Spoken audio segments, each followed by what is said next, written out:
Maybe you can give us an overview of the definition of unpaid work based on the research that you conducted and its place in the world of work. Thank you so much, Beryl, for having me. So, unpaid care work is the labor of providing services for the well-being of household members and communities without direct payment. So it includes activities like childcare, elderly care, or care for a sick or disabled relative. And it also includes domestic tasks like cooking, cleaning, or collecting water or firewood. And these activities do not result in wages or pay, and they are not considered in national economic figures like GDP. So unlike the work that you, for instance, are doing today, which gets aggregated up into a country's national figures, this type of work kind of sits in the shadows, so to speak.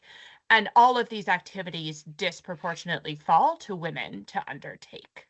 Based on the study, the cost of unpaid work in developing economies, focusing on the satellite countries, maybe you can give us an overview of what you've discovered based on the countries that you focused on in this particular research.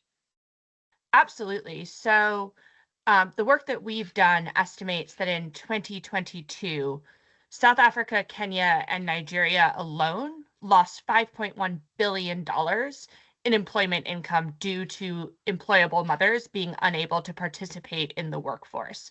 And to convert that into sort of labor figures, this means that Nigeria, for instance, could see 1.7 million mothers joining the workforce by 2030, which would contribute about 1.1% of GDP through higher incomes and tax revenues. So what we're seeing is that the kind of economic losses or the economic value left on the table across the countries we studied is just phenomenally high because there is not sufficient amounts of formal care economy, specifically child care economy, provided in countries around the world. What next now? Looking at the research, you've got the data. So this is a very interesting question.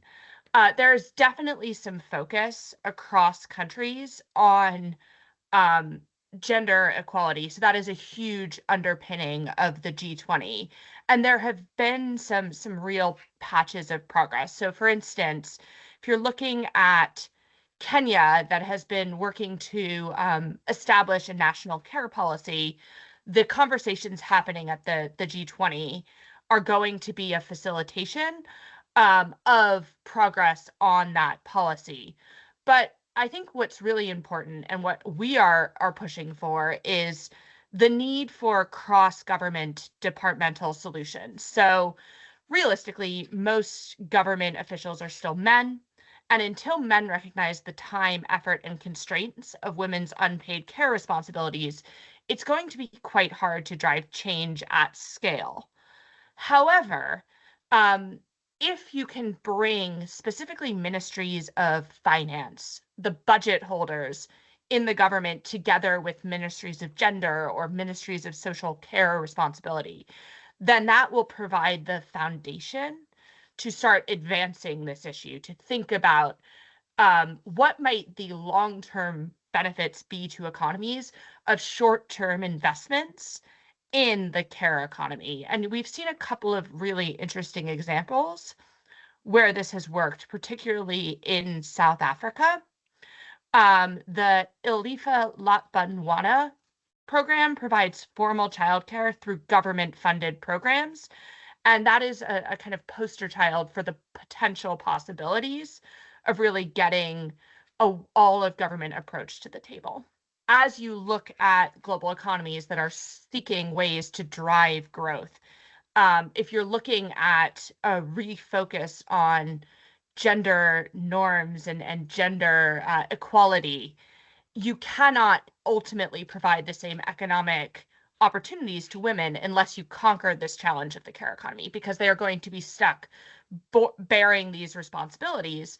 And if they have these responsibilities, it's very challenging for them to be able to engage in the labor force in the same way that men might. So there already are some really good examples of where the private sector has stepped up. If you look at Safaricom, they provide childcare for their employees. And what you've seen is they have a better diversity of employees across genders.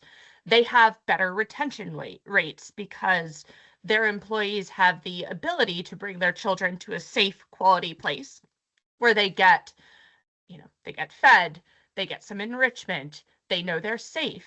And that means parents can dedicate their time to working and providing their best work for longer hours. And I think what I would love to see is that model being replicated. If you say, not every child has to be provided for through government supported childcare systems. However, there are childcare systems that are government supported because the private sector has stepped into that space and filled the gap for large scale companies that can afford to do it working across the region. Then you have this kind of private public partnership model that takes pressure off of government funding, but also provides the same outcomes. Governments have put a lot of effort into primary school education for children everywhere, right? Almost every country across Africa mandates primary school education.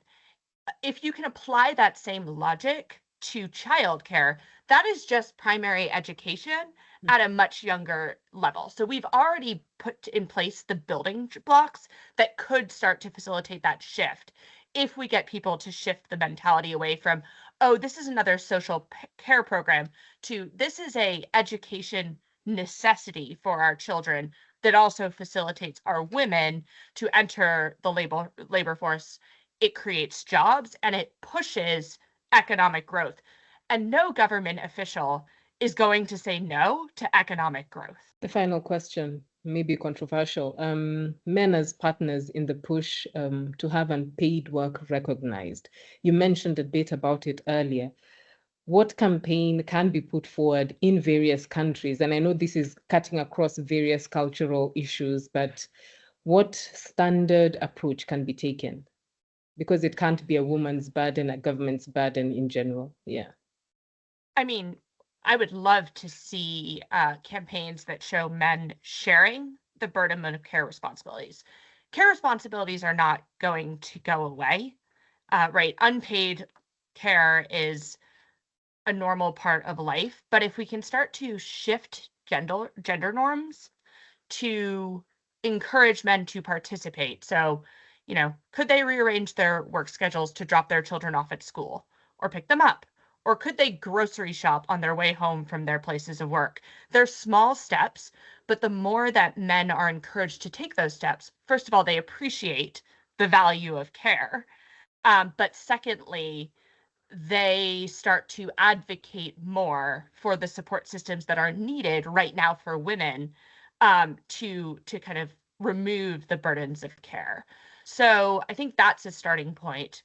Obviously, the other side of this is, can we start to think about bringing care, unpaid care, into part of the national accounting? And if we can show that value, then I think you change hearts and minds, not through solidarity so much, but through a real recognition of the amount of work that gets done. Thank you so much, Catherine. Thank you, Beryl.